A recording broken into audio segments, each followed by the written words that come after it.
in a field office during the previous administration. It was ended under this administration by this Attorney General. In fall 2009. The Operation Fast and Furious began. The tactic began in the previous administration. Okay, but the operation.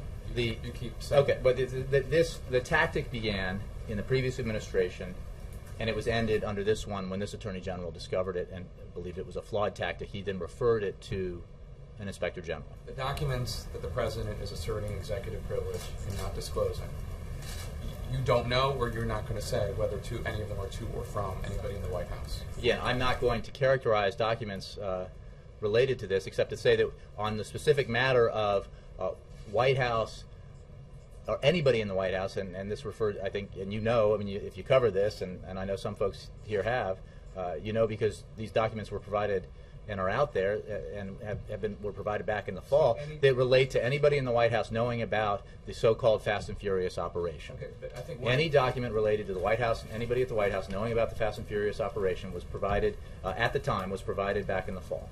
In early 2011, the Justice Department wrote a letter to Congress in which they said something that was not true. Right.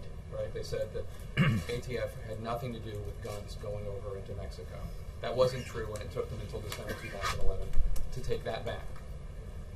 Is there not a legitimate investigative and oversight responsibility to find out what the Department of Justice knew when they were giving false information to Congress? First of all, I think that matter has been thoroughly discussed in congressional testimony, including 9 appearances by the Attorney General, including the 7,600 documents that have been provided.